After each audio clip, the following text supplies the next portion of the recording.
Good evening, I'm Karen Harch. And I'm Nolan Johannes. Tonight in the news. The winter storm. We'll show you what's happening so far and give you tonight's cancellations. I'm Dan Fiorucci. Tonight, the first of a three-part series, Asbestos, the Invisible Time Bomb. Tom Clark will give us the complete storm picture, and Joe Zone with more bowling tips. Newswatch 16 is next. In your car, listen to Newswatch 16 on WKRZ AM 1340. Proud to serve northeastern and central Pennsylvania. This is WNEP 16, the news station. Now, Nolan Johannes, Karen Harch, pilot Jack Rulin in Skycam 16, Chief Meteorologist Tom Clark, and Joe Zone on sports. This is Newswatch 16. Good evening. The snow that's coming down is piling up. And we all know that means lots of cancellations. The winter storm we've been seeing has forced many businesses and schools in our area to close early. And the Wilkes-Barre Scranton Airport is seeing its share of snow-caused cancellations. A few of the major flights at the airport in Avoca have been canceled or delayed. And all commuter flights leaving the airport have been canceled. Now here's a list of schools that have canceled classes for tonight.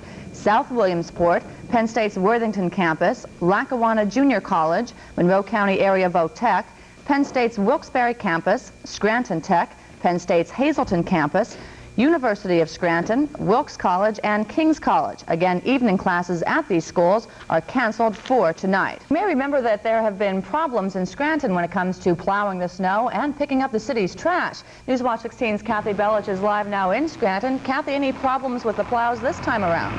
Karen, Nolan, there doesn't seem to be any. I'm standing in front of the City of Scranton salt supply right now at the Department of Public Works garage. Now, the people here tell me there probably will be enough salt for this snowstorm, but they could be filling up their trucks and spreading it around the city all night long. The salt trucks have been out on the city streets since before noon today trying to get the jump on the big snowstorm. The DPW director says that the trucks will be out all night and into the morning if necessary, and it's probable the salt trucks and plows will have to hit some spots more than once. What should we expect the roads to be like when we wake up tomorrow morning and get ready to go to work? Hopefully they'll be just wet. We're going to stay, we've been out since 10:30 this morning. We're going to stay out all night or as long as it is necessary to keep the roads clean and in service. What were the city streets like late in the afternoon? One part of Poplar Street in Scranton was so snow-covered the kids were sledding down it, and they said only crazy people were trying to get up and down the hill in their cars. Our camera caught a completely snow-covered Olive Street in the hill section, but many of the main roads in the city were clear and drivable. Now, many of the city streets are snow-covered, but for those of us who live in Scranton, DPW says it has this snowstorm covered. Kathi Belich, Newswatch 16, live with the Instacam in Scranton. Karen, Nolan. Thank you, Kathy. So what is the latest word on the snowstorm? Meteorologist Tom Clark is in the backyard, as Jim Reddick had predicted. Yeah. Let's find out about it. Tom? He was right. Okay, Nolan, when it's all over, this storm will not go into the record books as being a major storm. Snowfall now across the area is very, very light, as it is now in the backyard, and amounts, since it began this morning, have ranged between 1 and 2 inches. Heavier snow has fallen to the south. Philadelphia has picked up 4 inches, but the rest of this night, I expect just some light snow will continue, and there will be little further accumulation between now and dawn tomorrow. So no big deal. No big drop in temperature also tonight, only about 5 degrees between now and tomorrow morning, but temperatures will stay below freezing, and many road surfaces will be very, very slippery overnight tonight. So light snow the balance of this night. Karen and Nolan will have more details later on. Okay, Tom. Talk to you later. We'll be back to you. It was a stormy but successful session in Nanticoke last night between the school board and teachers. But as Newswatch 16's Bob Costantini reports, it was some parents camped outside the meeting that may have meant the difference. Some parents sat out in the hall of the Nanticoke High School for all of the 7.5 hours of negotiations. At one point, parents stormed the board's offices when the negotiations seemed about to break up. But after more talks, a 2-year tentative agreement was reached. It calls for a 3% pay hike for teachers who didn't get a raise last school year and a 6% raise for all teachers this school year. hopefully the board will consider the third year, and that way there we could really get things cooking here. Okay, that's the sincere desire by all of us. Is there a third year on the table? Well, we've put it on there. They don't like it on there, but we've put one more on there. Because the agreement only covers up to the end of the 83-84 school year, negotiations for a contract to cover 84-85 may have to begin next month. As word of a settlement hit the streets of Nanticoke today, some were relieved. The education was getting bad. My child was coming home telling me they weren't doing anything. They were just getting stuck with a lot of homework. I'm just glad it's done with. Others aren't so pleased. This town is made up of senior citizens. Taxes go up. Where's the senior citizen? We don't have that kind of income. Bob Costantini, Newswatch 16. All along, Newswatch 16's been telling you about the dangers of asbestos. Tonight, Dan Fiorucci begins a special series on asbestos, the invisible time bomb. Once you kiss a stranger, tomorrow. There are now 262 cases of confirmed Giardiasis in Lackawanna and Luzerne County. The severe intestinal flu-like disease is believed to come from one PG&W water reservoir.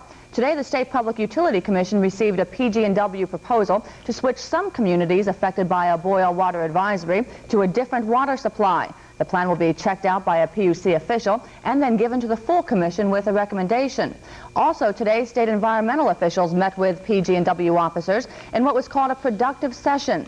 PG&W outlined a 7-point plan to handle the situation. The newest items on that plan include hiring an engineer to look at sewage contamination at the Springbrook Reservoir, buying Giardiasis sampling equipment, and installing a 2.5-mile water line to bypass the Springbrook Reservoir. This just in, firemen are at this minute battling flames at the Ryland Potato Chip Company in Pottsville. Crews rushed to the scene after receiving reports of an explosion at that plant. No injuries have been reported, and we'll have more on this story as it develops. Nolan? For months now, Newswatch 16 has been showing you hazards of asbestos installation or insulation in school districts that are across northeastern and central Pennsylvania. In the first of a 3-part series, Newswatch 16's Dan Fiorucci tells us about the dangers that asbestos can cause. Dan?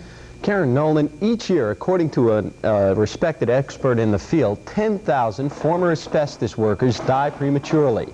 They die because they were exposed to asbestos hazards while on the job during the 1940s to the 1970s. Today, millions of youngsters are being exposed to asbestos in some classrooms throughout the country. And though the concentration of asbestos that the youngsters are being exposed to is far lower than what the workers endured, there are far more kids being exposed. And some people now fear that we may be building a nightmarish future for thousands of our youngsters, a nightmare that many workers, former asbestos workers, are enduring today. We travel to New Jersey to talk to one such victim. It's a time bomb in your chest, and the explosion date is unknown by medical science today. Bill Wenner is dying of asbestosis, a lung disease that has taken away more than half his breathing capacity and is slowly suffocating him. The inhalation of the fibers from the asbestos I handled over the years, it's gradually like a drowning, a person drowning, a smothering death.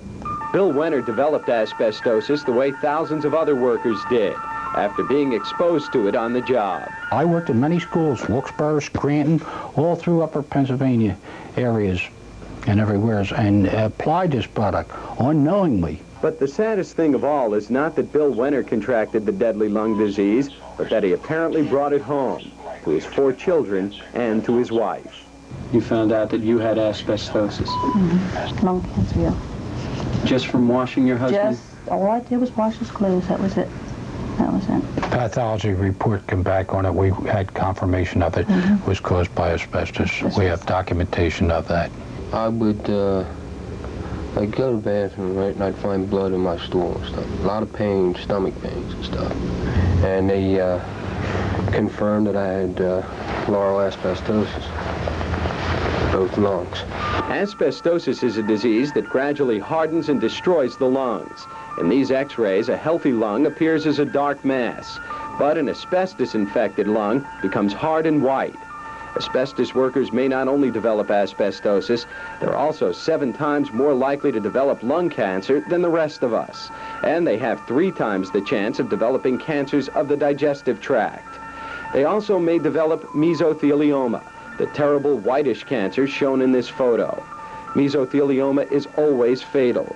Its most famous victim was actor Steve McQueen, who went to Mexico for experimental treatment. Congratulations to your wonderful country on the magnificent work that the Mexican doctors, assisted by the American doctors, are doing at the Playa Santa Maria Hospital and helping in my recovery from cancer. And thank you for helping to save my life. God bless you all. Steve McQueen. Shortly after that recording was made, Steve McQueen died. His only known exposure to asbestos had been on ships in the Marine Corps and on movie sets. Now, if you think all this is frightening, you're right. The point is, asbestos, even a small amount of it, can kill. And frequently, the substance isn't treated with the respect it deserves. There currently is a danger with asbestos in some northeastern and central Pennsylvania schools. And the leading asbestos researcher in the country, Dr. Irving Selikoff of Mount Sinai Hospital in New York, has warned that problems like these have to be dealt with both promptly and adequately. Dan, what should schools be doing about asbestos? According to the experts, the same ones who warn us about the danger, federal laws concerning asbestos are very weak. And so what you have is non-scientific school board members faced with a big problem. And if they make the wrong choice and choose an incompetent asbestos removal firm, you could end up with a greater hazard than what you started with. Tomorrow, part 2. That's it. Okay, thank you, Dan. Newswatch 16's meteorologist has been up to his neck, almost, in snow. And he's here to tell us about the forecast. Okay, we've been tracking the storm very closely all day long, and I'm going to head back outside and tell you exactly how much we're going to get and how cold it's going to get tomorrow night.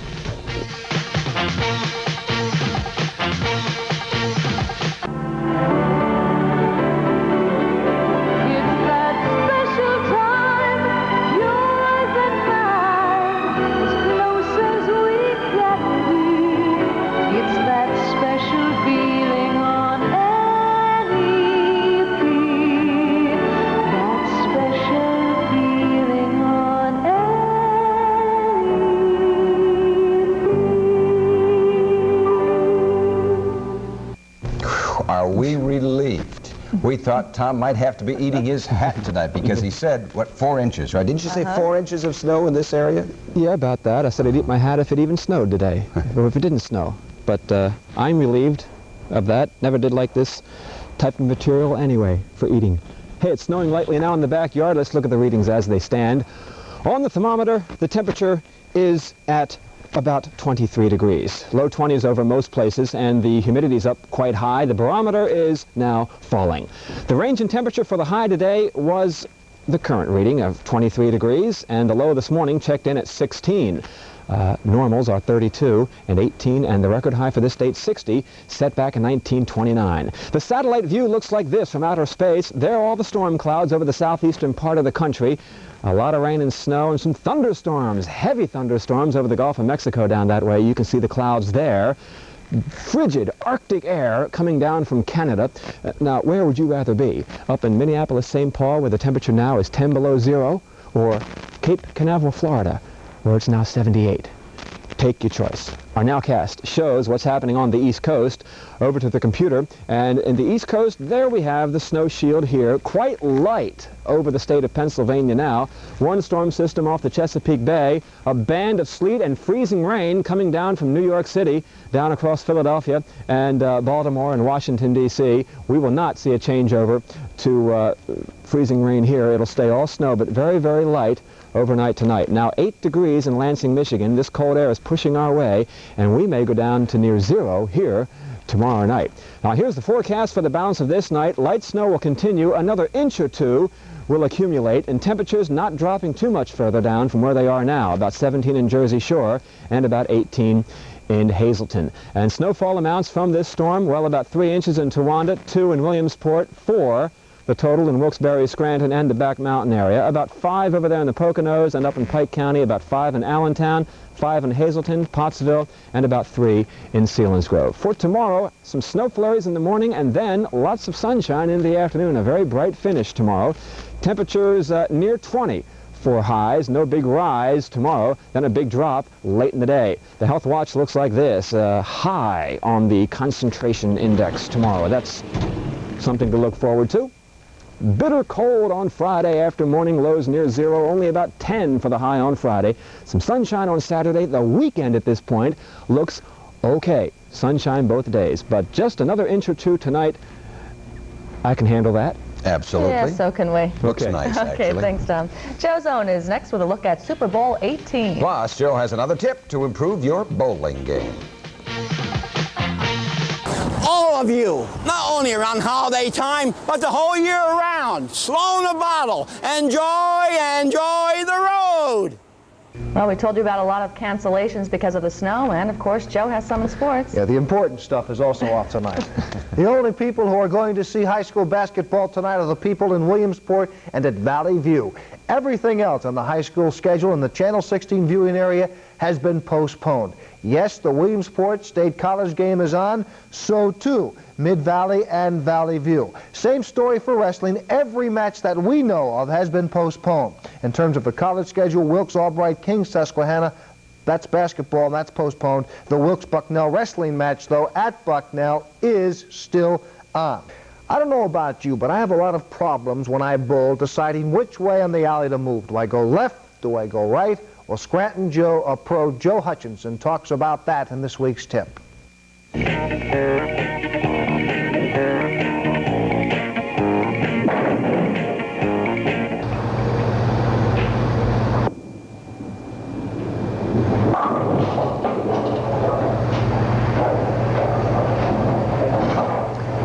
What do you do when that happens? Which way do I move? We're going to talk about reading lanes and making the adjustments. Okay, now if you remember, the first ball that this gentleman threw, it did not come up. So what does he have to do? He moves in the direction of his mistake. The ball was too far to the left. Consequently, he is going to move left on the approach. Approximately 5 boards. He's going to look at the same place on the lane, the same target, and now he's going to go up and try to throw the ball the same way. Let's just see what happens.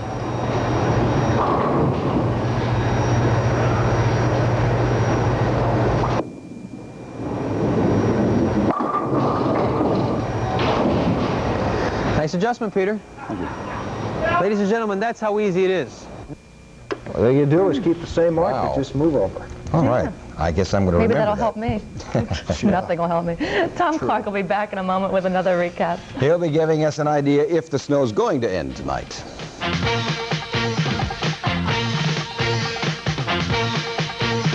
Everything you want to know about outdoor life Saturday.